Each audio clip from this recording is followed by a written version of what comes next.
Olá pessoal, sejam bem-vindos à primeira aula da unidade curricular de montagem de sistemas mecânicos. Nós vamos falar hoje um pouquinho sobre desenho técnico.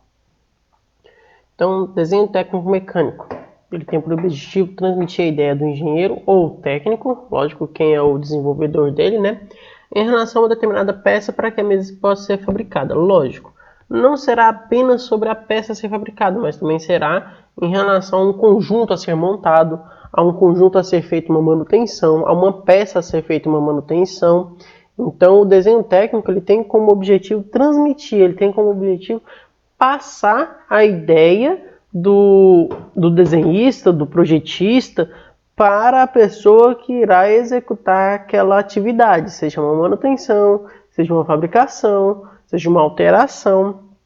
E não só isso também, ele tem por objetivo determinar também os fatores, determinar os métodos de fabricação, os métodos de manutenção que serão utilizados naquele conjunto ou peça, né? Então, com um desenho técnico, lógico, bem elaborado e também com um tipo de software utilizado, eu consigo determinar vários fatores materiais, resistências, características físicas, químico-físicas daquele material e assim eu consigo ter a ideia exata de como a peça, o projeto irá terminar, irá ficar depois de pronto, né?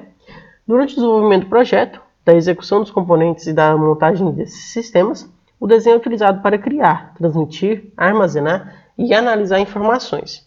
Então, com o desenho eu consigo ter todas essas informações, ter a possibilidade de realizar todas essas ações com as informações do desenho e assim conseguir executar uma fabricação, executar uma manutenção adequada e de qualidade ao equipamento.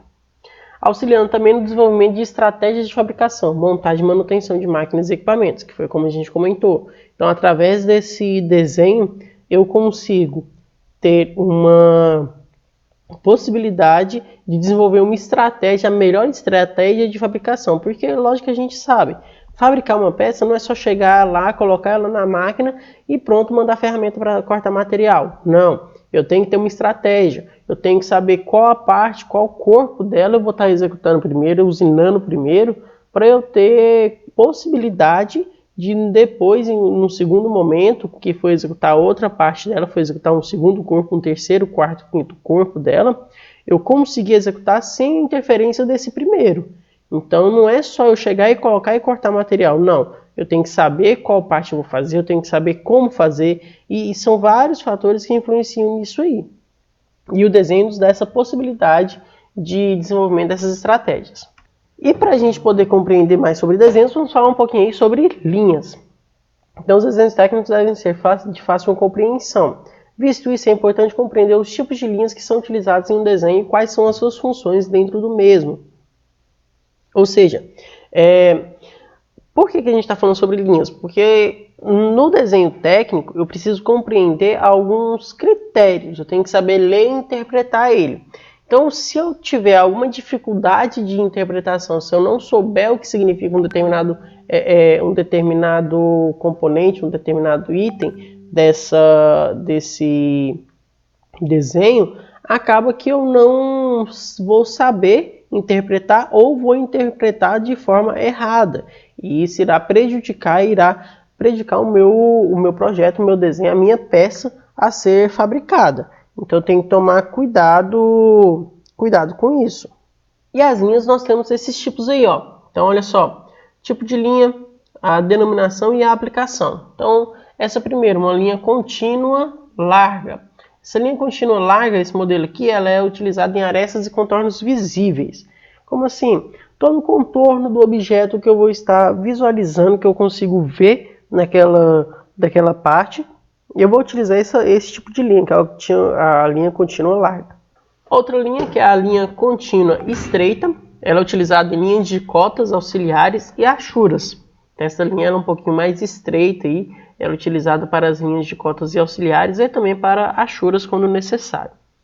Tem também a linha contínua estreita à mão livre, que são limites de vistas e cortes parciais, é quando eu tenho uma peça muito grande e eu não consigo desenhá-la na folha por completo, eu faço um corte, como um eixo muito comprido, eu faço um corte nele e eu utilizo essa linha à mão livre para poder fazer. Tem a tracejada estreita, sobre contornos não visíveis e arestas não visíveis. A traço ponto estreito, são linhas de centro, linhas de simetria e trajetórias. Traço e ponto estreito e largo nas pontas e na mudança de direção, são para planos de corte, quando eu utilizo uma vista em corte para demonstrar alguma parte interna dessa peça. E também a traço e dois pontos, são para contornos de peças adjacentes, posição, limite e peças móveis, ok? E eu também tenho as projeções ortogonais. Então, além das linhas, são um dos itens que nós vamos estar visualizando aqui, nós vamos estar relembrando, eu tenho as projeções, ou as vistas, como nós conhecemos, né? Então, as projeções representam a peça sendo desenhada em posições diferentes a partir de representações planas, para facilitar o entendimento da peça a ser construída.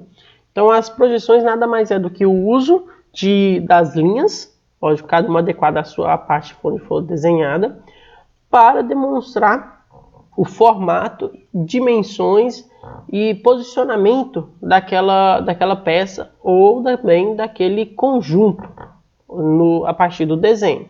Para que isso aconteça é necessária a utilização de 3 planos. Neles serão representadas as projeções do modelo, criando assim as vistas da peça em questão, vista frontal, superior e a vista lateral. Olha só esse exemplo aqui, ó.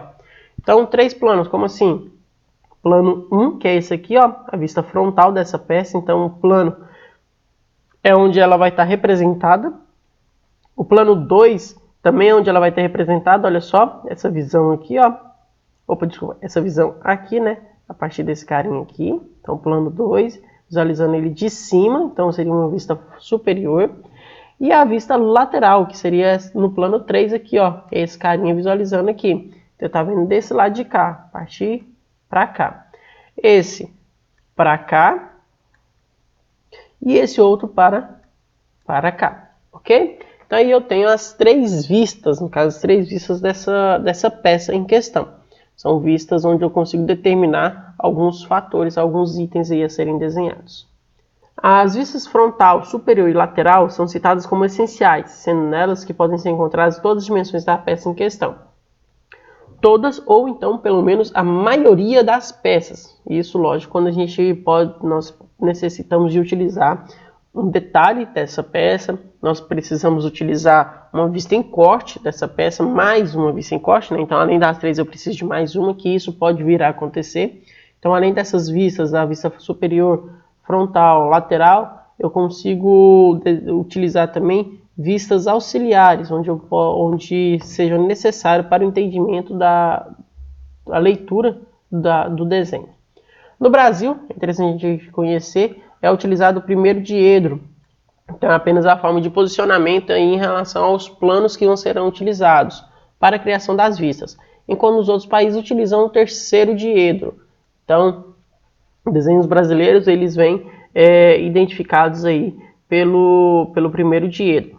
O que significa? Significa que é utilizado um formato de plano para ser elaborado o desenho. Já nos outros países é utilizado um outro formato, ok? Então aqui, ó, eu tenho a vista frontal, que é a principal. A vista frontal a principal é a que vai determinar o maior número de detalhes dessa peça, é a que vai me passar o maior número de informações. A vista superior aqui e a vista lateral. Então eu tenho essas 3 vistas aqui que são as principais. A partir delas eu encontro as auxiliares. Então essa é a nossa aula de hoje. Agradeço pela atenção de vocês e paciência. Fiquem com Deus e até a próxima.